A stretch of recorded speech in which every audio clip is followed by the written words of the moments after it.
Hi and Assalamualaikum. My name is Balqis bin Abdul Mutalib and I from group 3.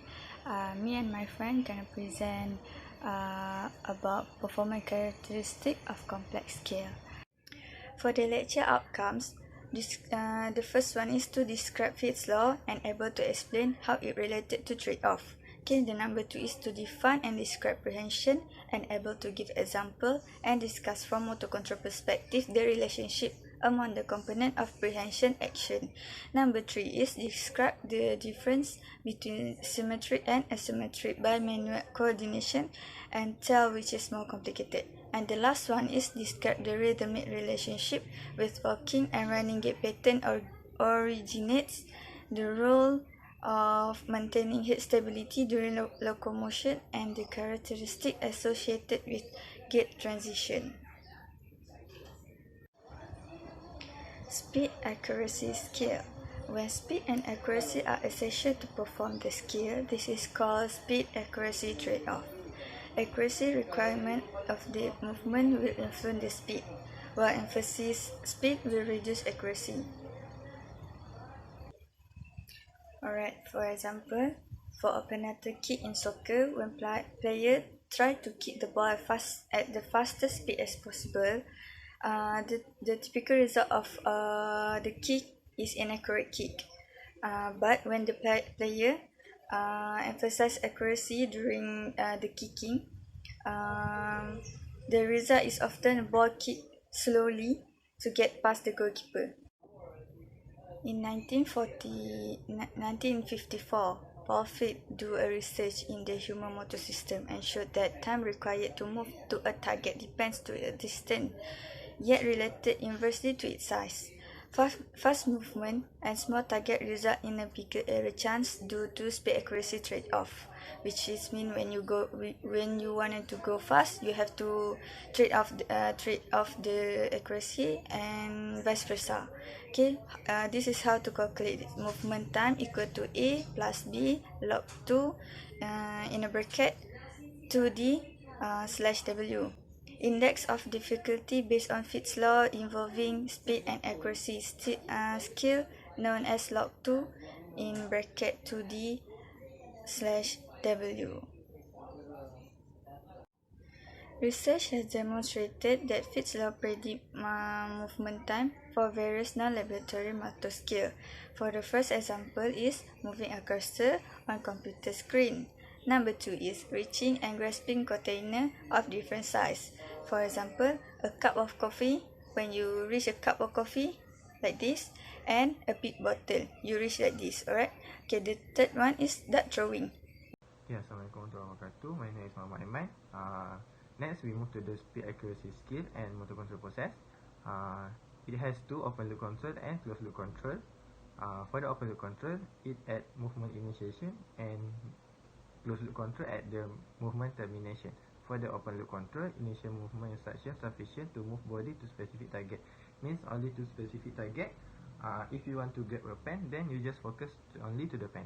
For the closed loop control, feedback from vision and proprioception needed to ensure hitting target. Means your brain send to you the info about the distance the pen when you see the pen. Okay, now we move to the prehension. Prehension means general term for action involving reaching and grasping of the object. Prehension has three components, which means transfer, grasp, and object manipulation. Transfer means move object to other place. Grasp means grab the object. Object manipulation is intended to use the object. Okay, I have a situation. First, you have a pen at the center of the table. Then you transport it to the side of the table. First, transport. Before you transport it, you must grasp the object. That is second. And third and last, you also can use the pencil to write something on the book or the tables.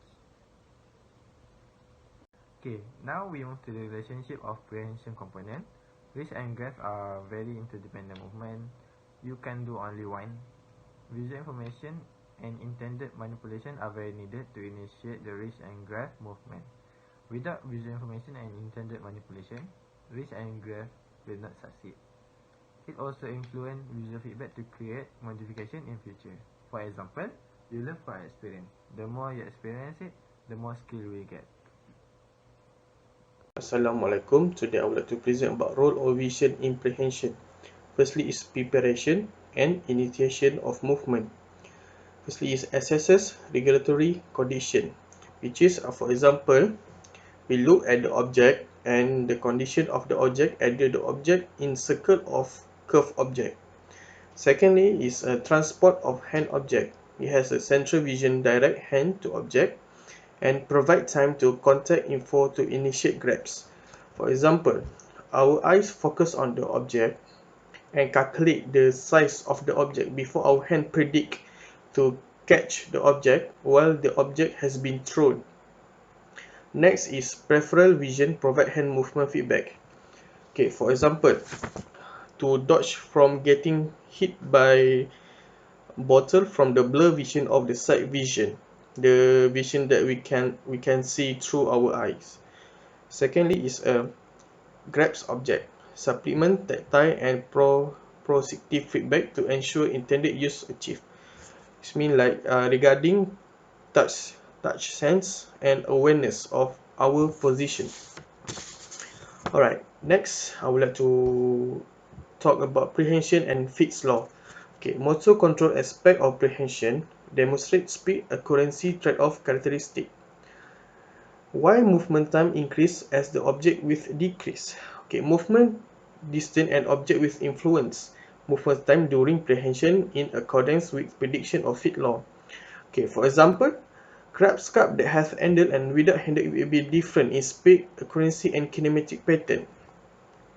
Because the kinematic shown that as object size decrease, the number of time involved in deceleration phase of the movement increase.